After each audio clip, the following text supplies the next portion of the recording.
Our guest speaker is John Newsinger, is that how you pronounce it?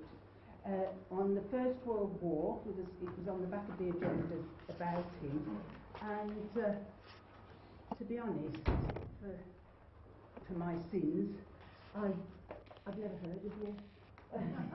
Even though I've read one of the books on the Dublin strike, and I just forget the names of authors, and so I looked up on Amazon, and I was amazed at the amount of books that this our visitor has written. It was just, you know, a list of progressive, sort of trade union and progressive history, and you're very welcome.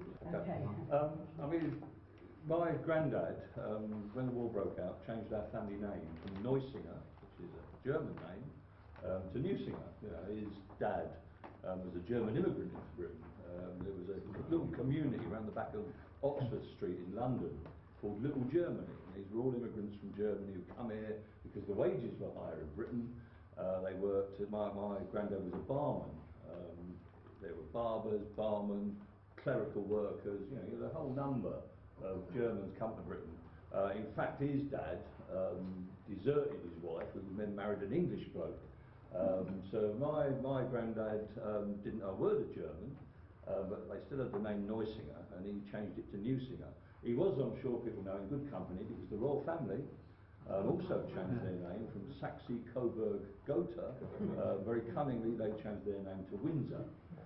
Just a little fact that's quite interesting, nothing to do with the labour movement, but a little fact that's quite interesting. When the war broke out, you actually had two members of the House of Lords who were actually serving officers in the German army, because, you know, the aristocracy in this time was still a sort of international phenomenon. The royal families all married each other.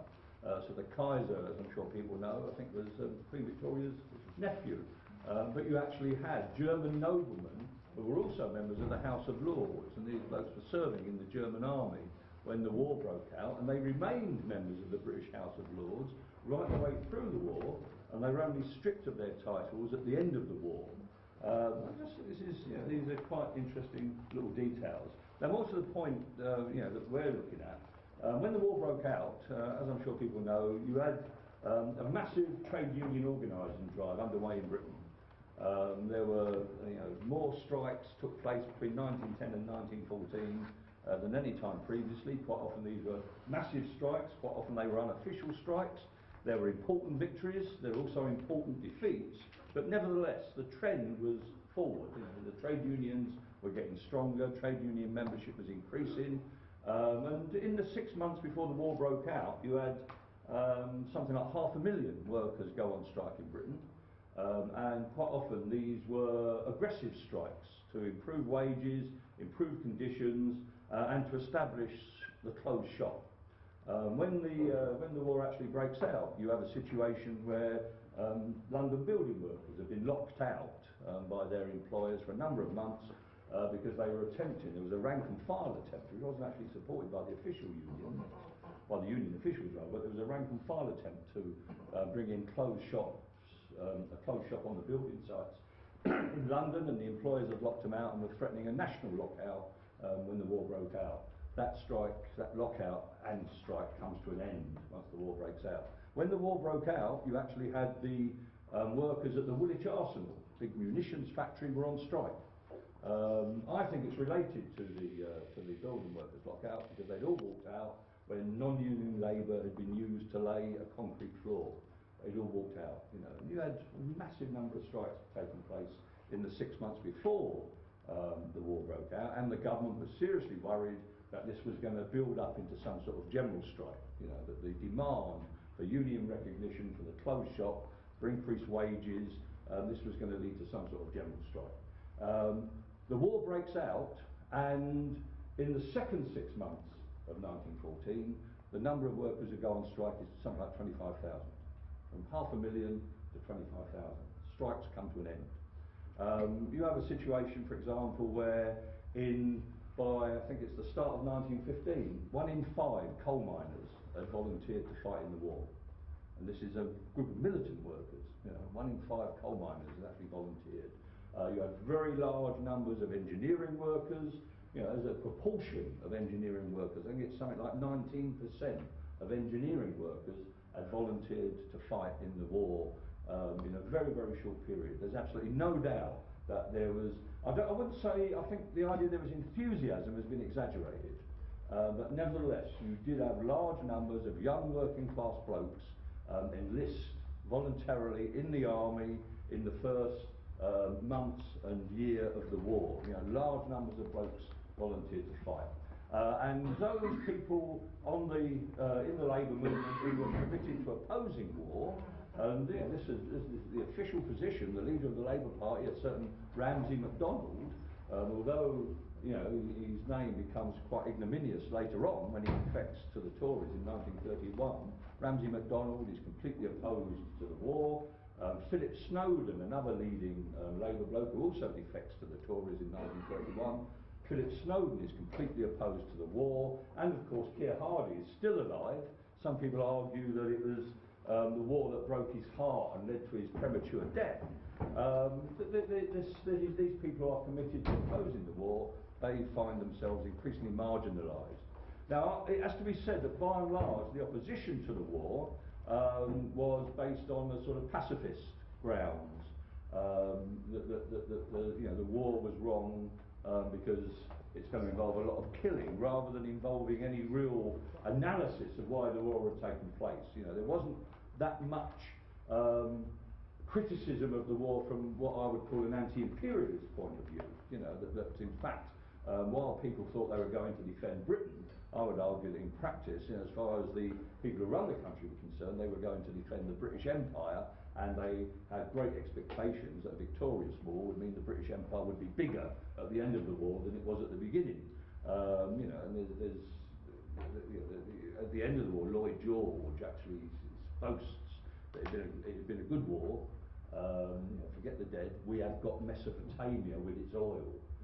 We have got Iraq with its oil. Yeah, he actually said this. This was something that I think this is the real motive behind the war myself. But for ordinary people, they were going to war because the country was being attacked. You know, this sweeps away, if you like, it marginalises those people who are opposed to the war. Now, what you get though, as one would expect, is that the people who run the country, they are determined that the costs of the war are going to be borne as much as possible by ordinary people. And what you have is a situation where you know, even people who support the war are confronted with dramatically rising prices, and the union leaderships agreeing not to go on strike while the war is on, dramatically rising prices and, you know, living standards falling. Prices rose in the first month of the war by something like 20%. You know, wages didn't. And in the course of the war, prices continued to rise quite dramatically. And there's no doubt that, you know, very quickly large numbers of working class people who actually support the war nevertheless come to be very critical of the way that the war is being conducted. And I think this is an important point. There is, you have to accept that by and large the labour movement in Britain supported the war. But there were great criticisms on the part of even many of the workers, most of the workers who supported the war. There were great men and women. There were many criticisms because it was regarded as a war in which there were unequal sacrifices, that ordinary people were being asked to make greater sacrifices than the rich. The rich seemed to be making a lot of money out of the war, while wages were being held down, conditions were being attacked, you know, and people were, you know, the people who owned property were really jumping in order to try and maximise what they were going to get out of the war, and ordinary people were being screwed down. And I think this is a theme that runs right the way through the war, that you get a growing resentment. It happens very early that people think, why are our living standards being cut when the bosses seem to be doing all right? But it becomes more and more strong as the war goes on, until by the time you get to 1917 and 1918, there's absolutely no doubt that there is massive resentment on the part of ordinary people at the way in which the sacrifices that the war involves, you know, are being divided up. And this begins to fuel, I would argue, towards the end of the war, the beginning of a serious opposition to the war as well. You know, that as the sacrifices, you know, as people become more and more fed up at the sacrifices that are being made, so you get more and more of a feeling that the war should end, that the war should be brought to an end. And this ties in, as we should see, with the Russian Revolution. Now what you get is, you know, you get resistance from the trade union movement. The trade union leaders, by and large, sign up for the war. I think that to some extent this is down to the fact that the government was also offering to put trade union officials on all sorts of committees, all sorts of boards. They were being offered jobs in the civil service. You get a whole number of trade union officials actually find that they suddenly get, you know, there's a very convenient career move to actually become a civil servant and actually be involved in helping to run the war effort. You know, I think there is an element of that, behind the readiness in which they were prepared really to leave their members defenceless. What you also get, as I'm sure people know, is that this leads in a whole number of industries to new organisations developing that reflect the interests of the workers on the shop floor, even when the trade union officials won't take a stand on behalf of their members. And you get what has been described by one historian, you get the first shop stewards movement. You know, and this starts out really in the engineering industry. And what you have is the people who, you know, go around and used to collect the union subscription. These people come increasingly to have a representative role. These people become involved in negotiating the situation on the shop floor. It's already happening, but it speeds up. It becomes much more dramatic with the onset of the war, because of the role played by national union leaderships. I mean, the engineering union, the Amalgamated Society of Engineers, in fact, in local areas, you did have the local officers, you know, still reflecting the feelings of their members. So it's particularly a problem at national level.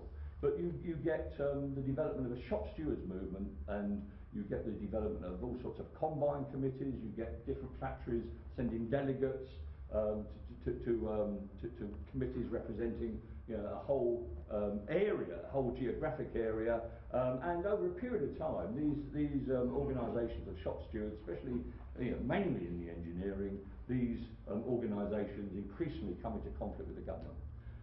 I'm sure people know the first place this happens is on the Clyde.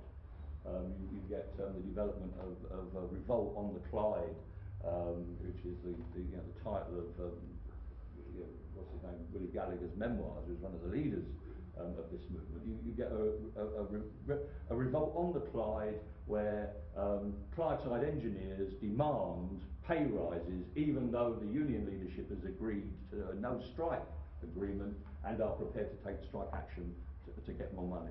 What sparks it off, and it's quite interesting, you know, you have a lot of resentment, but sometimes it takes one particular thing to spark it off. What sparks it off is that American engineers are brought in and are being paid at a higher rate than the existing engineers, and this is the thing that actually precipitates the trouble. You know, the people are fed up anyway, but this just rubs salt in the wound.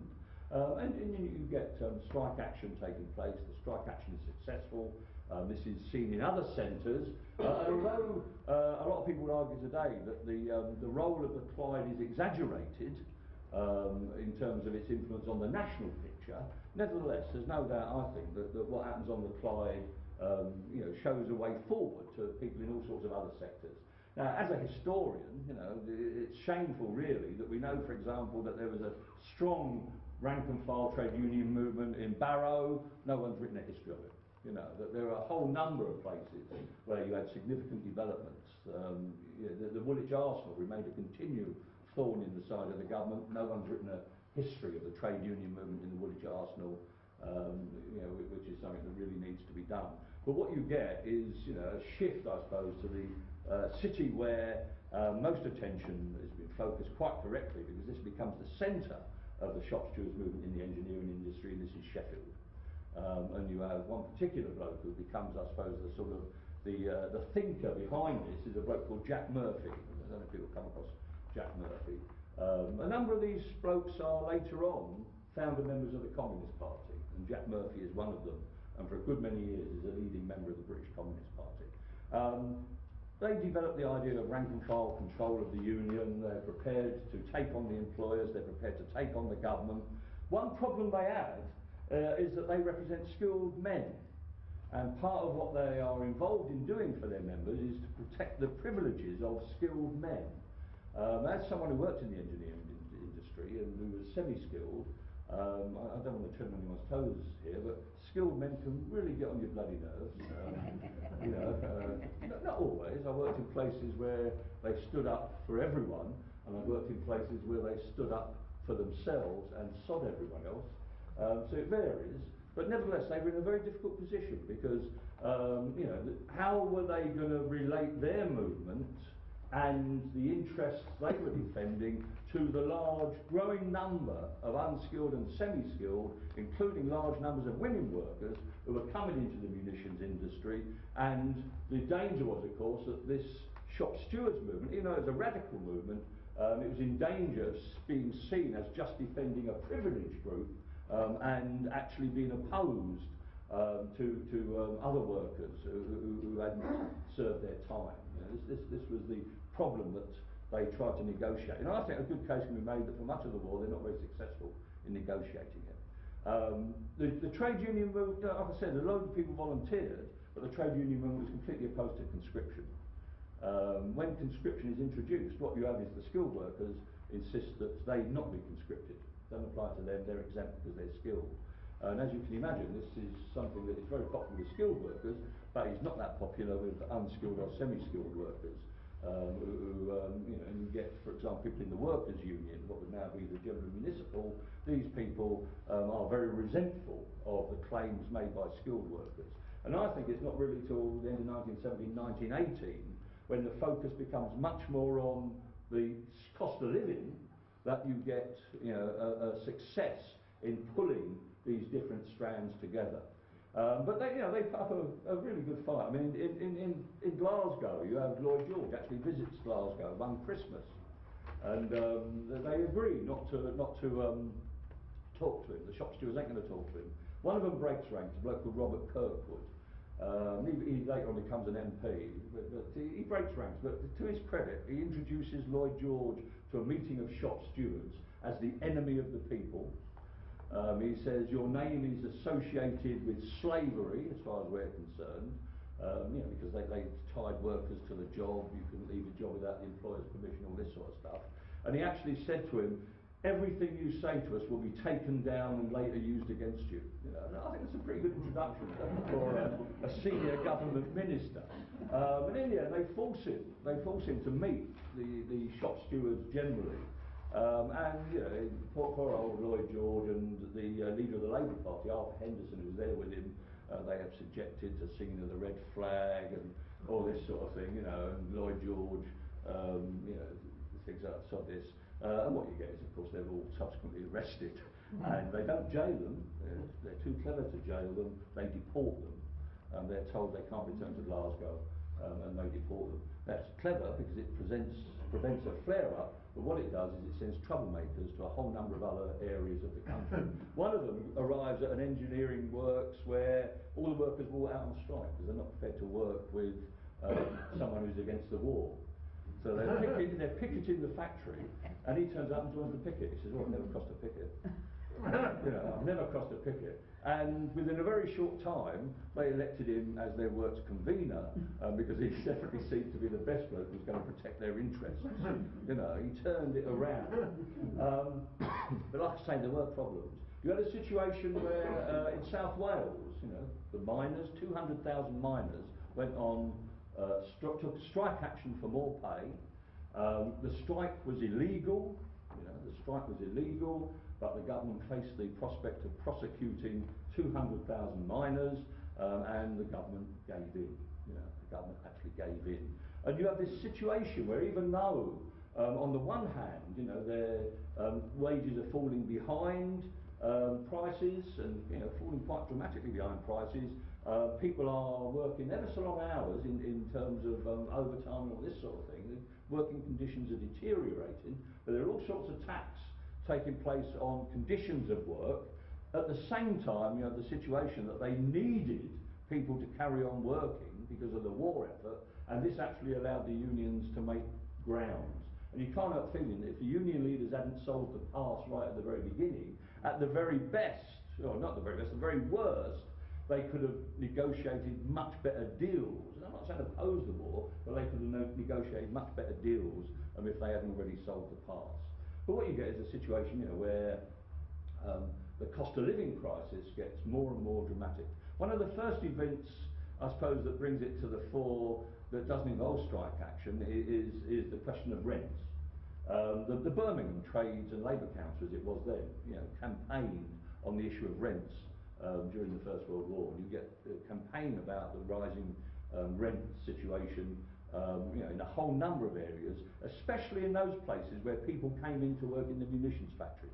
Where you had people coming into an area to get jobs, this allowed landlords, as you can, it's obvious really, there's a lot of people coming in, you can push the rents up. And what you had was, the place is best known for this, of course, is Glasgow on the Clyde, where in 1915 you had a series of rent strikes spread right across the city. The Independent Labour Party in Glasgow was a key factor in this, in spreading these rent strikes. You had a situation where people would be evicted for non-payment of rent, and the local tenants committee would then cart all the furniture back into the place. You had a situation where landlords' agents were pelted with eggs, were threatened. There's a great deal of militancy. It was spread into other areas. In Woolwich, for example, you also had a lively tenants movement, and the government was very, very worried about the possibility, it was being threatened at the time, the possibility of industrial action being taken in various munitions and shipbuilding places. The shipyards in Glasgow were much more militant over rent, interestingly enough, than the engineers were. But there was all sorts of threats about industrial action, and you have a remarkable situation where the government introduces a Rent Act freezing rents and mortgages. That they are so worried that they actually take unprecedented action. And remember, this was unprecedented at the time. They were interfering with private property in a way that governments, didn't do at that time. They stepped in and they introduced a Rent Act. Now, enforcing it was a different kettle of fish, because they didn't actually set up any enforcement procedures, as is often the way with these things. So what you had was, you still had tenants associations actually continuing to exist in a whole number of parts of the country. Quite often these were organisations put together by women. The men were at the front, the women were running these organisations, and they ensured that as far as possible the Rent Act was actually enforced, and that all the ways in which landlords tried to get around it, and they tried many ways to get around it, these methods, this was dealt with. I think you had in Birmingham, you had something like 16,000, 17,000 at the height, 16,000, 17,000 families, households involved in the various tenant associations, which were supported by the Trades and Labour Council in Birmingham. And although the sort of drive to get the Rent Act had taken place elsewhere, they were heavily involved in making sure landlords didn't circumvent it, didn't get around it. So this is a massive step forward, and one can't really imagine a Rent Act getting through Parliament today, because of course something like 2 out of every 5 MPs are actually a bloody landlord, and that includes, of course, Labour MPs. But this is the world we live in. But it goes through, and it goes through because even though the government are doing their best to make sure that working people make the sacrifices, nevertheless they need working people to carry on working. So in a whole number of ways they do make concessions that they would never have made under normal circumstances.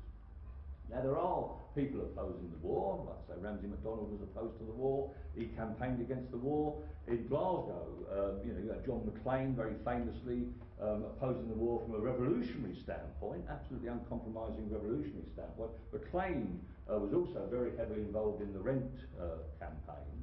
And you have a number of areas where this work is going on. But what changes the situation in many ways, I think, is the first revolution in Russia in February 1917. You have a situation where one of the combatants actually has a revolution, and you have voices being raised to say that this war has got to end. This war has got to end. And what you have when the communists take power, of course, is the communists also very inconveniently publish the details of all the secret treaties that I would argue show what the war was really about. It's really about expanding your empire, and the secret treaties that the communists published show clearly that this was what the motive was. And what you get is, there's no doubt that in Britain this does give a boost to those people who are opposed to the war. Does give them a boost. You actually have the Leeds Convention being held in the summer of 1917, and there's something like 1,500 delegates from trade unions, socialist organisations, whatever. The speakers are Ramsay MacDonald. When you think how Ramsay MacDonald ended up, this is pretty incredible. And they call for the establishment of workers' and soldiers' councils in every town in Britain. Ramsay MacDonald stuck his hand up for this. It defies belief. There was an attempt to establish one in Birmingham, but it shows that even though you had more people thinking along these lines, it hadn't become anything like a mass movement, because when the police banned it, it collapsed. It was a soldier who'd been invalided out of the army, I think he'd lost a leg, who was the driving force behind establishing the Workers' and Soldiers' Council in Birmingham. The police banned it. In other places you had mobs prevent them taking place. Stirred up, you won't be surprised to hear, by the Daily Express and the Daily Mail, papers that have never changed over the years. But this movement remains stillborn, really, but there are a growing number of people who are actually opposed to the war. Now, they don't oppose it from a revolutionary point of position by and large. What they want is war is a truce with everyone going back to where they were before the war broke out. And they want the government to declare for a truce, and the expectation is that workers in other countries will make their government do the same. But they're still a minority voice, very much a minority voice. What you get in 1917 is you get more and more strikes taking place. Engineering once again, but they begin to spread. In 1918, the cost of living crisis, is really becoming a very, very... This was used before in Miliband came up with me. So this is becoming a very, very serious problem for many, many working class families. And as I'm sure people know, you even had the police go on strike in 1918. The police have formed a secret union, the National Union of Police and Prison Officers, NAPO.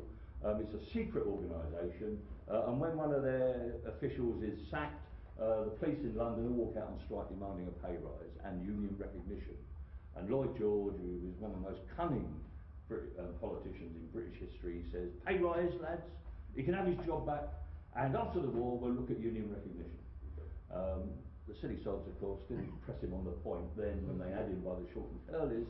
They left it till after the war, where he smashed their union completely. They let the moment go. But you had large numbers of people going on strike, demanding more pay in every category. You had women munitions workers. There's one famous occasion where women munitions workers turned up for work, and they all sat there and they all got their knitting out. And refused to work until they got a war bonus. The government began handing out war bonuses to try and head off this unrest.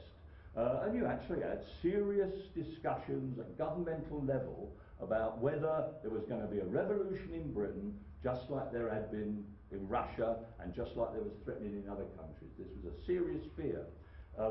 The chief of the British Army, General Haig, actually wrote in his diary, after the Germans surrendered, that if the Germans had won the war, then it would have been the British Army that had mutinied, and instead of the Hohenzollerns being the ones who had to leg it to Holland into exile, it would have been our royal family that would have had to leg it to exile in Holland instead.